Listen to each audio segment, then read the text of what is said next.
আসসালামু আলাইকুম। এখন শুনবেন সংবাদ শিরোনাম।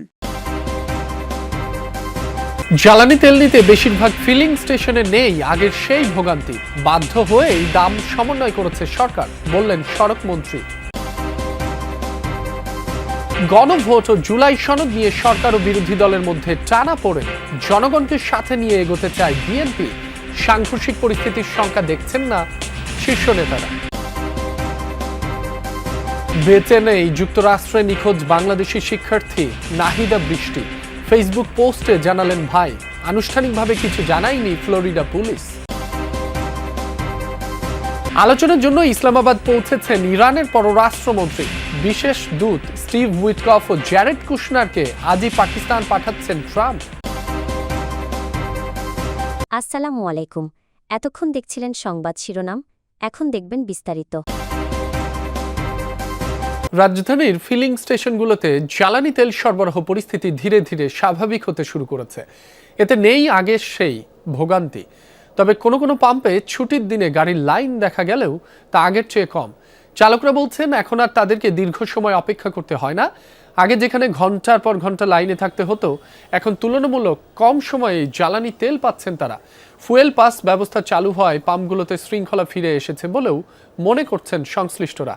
পাম্প কর্তৃপক্ষ জানিয়েছে, সরকারের পক্ষ থেকে জ্বালানি সরবরাহ বাড়ানো হয়েছে, ফলে সরবরাহ স্বাভাবিক হওয়ায় চাপও কমে এসেছে পাম্পগুলোতে। ফুয়েল পাস দেওয়ার কারণে পাম্পে অনেক শৃঙ্খলা আসছে।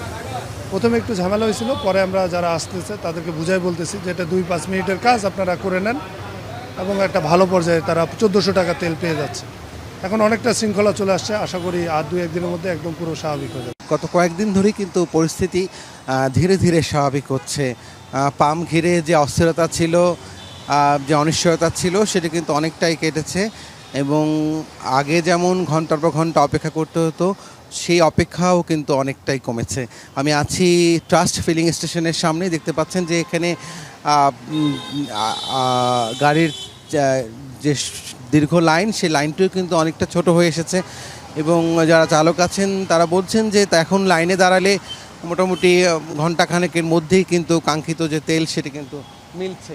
এবং আমরা একটু দেখানোর চেষ্টা করি যে এই ট্রাস্ট ফিলিং স্টেশনের যে দীর্ঘ লাইন, এবং সেই লাইনের সাথে একটু দেখাতে চাই যে পাশাপাশি কিন্তু তেলের সরবরাহ বেড়েছে এবং যারা আছেন এখানে পাম্পের যারা আছেন তারা কিন্তু বলছেন যে তারা আগের চেয়ে 20 ভাগ বেশি জ্বালানি পাচ্ছেন।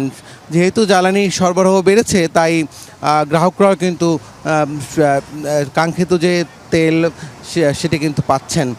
এই পরিস্থিতি কিন্তু শুধু এই একটি পাম্প ঘিরে না, রাজধানীর অধিকাংশ পাম্পের চিত্র কিন্তু এমনটা যে ভোগান্তি অনেক কমেছে এবং সেই সাথে এই তেল নিতে আসা যে গ্রাহক যারা আছেন তারা বলছেন যে তাদেরও কিন্তু সময় কিন্তু অনেকটা বেঁচেছে।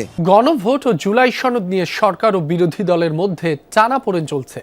বিরোধী নেতারা বলছেন, বিএনপি জুলাই সনদ অক্ষরে অক্ষরে বাস্তবায়নের কথা বললেও কার্যত অস্বীকার করে ফ্যাসিবাদের পথে হাঁটছে। অনেকগুলো গুরুত্বপূর্ণ অধ্যাদেশ বাতিল করে সংস্কার প্রস্তাবের মেরুদণ্ড ভেঙে দেওয়া হয়েছে বলেও অভিযোগ করেন তারা। সরকার যেহেতু সংস্কার থেকে পিছু হটছে, তাই দাবি আদায়ে বৃহত্তর আন্দোলন ছাড়া বিকল্প নেই বলে মনে করছে বিরোধী দল। শামীম রেজার প্রতিবেদনে বিস্তারিত। ছাত্র জনতার 24-এর গণ অভ্যুত্থানের পর রাজনৈতিক দলসহ সব মহলে রাষ্ট্র সংস্কারের জোর দাবি ওঠে। এর প্রেক্ষিতে সংস্কারের লক্ষ্যে অন্তর্বর্তী সরকার জাতীয় ঐকমত্য কমিশন গঠন করে। দলের সাথে দফায় দফায় আলোচনার পর সংবিধান সংস্কারে জুলাই সনদ তৈরি করে এবং তা বাস্তবায়নে গণভোটের সিদ্ধান্ত হয়। কিন্তু নির্বাচন পরবর্তী সময়ে এই সংস্কার নিয়ে সরকার ও বিরোধী দলের মধ্যে তৈরি হয় মতপার্থক্য।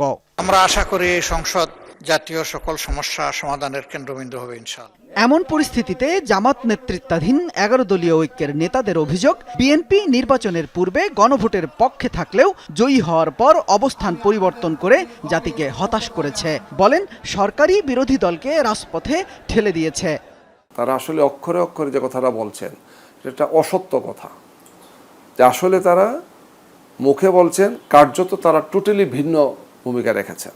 অলরেডি তো এটা ড্রপ হয়ে গেছে, অলরেডি এটাকে তারা কার্যত অস্বীকার করেছেন। বেঁচে নেই যুক্তরাষ্ট্রে নিখোঁজ বাংলাদেশি শিক্ষার্থী নাহিদা বৃষ্টি। সামাজিক মাধ্যমে এক পোস্টে এ কথা জানিয়েছেন তার ভাই জাহিদ হাসান প্রান্ত। তবে এ নিয়ে আনুষ্ঠানিক কোনো বিবৃতি আসেনি ফ্লোরিডা প্রশাসনের পক্ষ থেকে। সবশেষ তারা জানিয়েছিল তার খোঁজে অভিযান চালিয়ে যাচ্ছে ফ্লোরিডার নিরাপত্তা বাহিনী। এক বিবৃতিতে বলা হয়েছিল তিনি বেঁচে আছেন নাকি মারা গেছেন তা এখনও জানা সম্ভব হয়নি। আটককৃত সন্দেহভাজনকে জিজ্ঞাসাবাদ করা হচ্ছে। এর আগে শুক্রবার সকালে নিখোঁজ আরেক শিক্ষার্থী জামিল লিমনের মরদেহের কয়েকটি টুকরা উদ্ধার করে পুলিশ। আটককৃত ব্যক্তি লিমনের রুমমেট ছিল বলেও জানায় আইনশৃঙ্খলা বাহিনী। আটক হিশাম সালে আবু গরবেই নামের ওই ব্যক্তি একজন মার্কিন নাগরিক বলেও জানা গেছে। আমরা এখনো নাহিদাকে খুঁজে বের করার চেষ্টা চালিয়ে যাচ্ছি। কমিউনিটির সবার প্রতি অনুরোধ, কেউ যদি তাকে কোথাও দেখে থাকেন বা তার সম্পর্কে কোনো তথ্য জানেন তাহলে দ্রুত আমাদের জানাবেন। এই মুহূর্তে তিনি জীবিত নাকি মৃত সে বিষয়ে নিশ্চিতভাবে কিছু বলার মতো তথ্য আমাদের কাছে নেই। বহু অনিশ্চয়তার পর শান্তি আলোচনায় অংশ নিতে পাকিস্তানে পৌঁছেছে ইরানের প্রতিনিধি দল।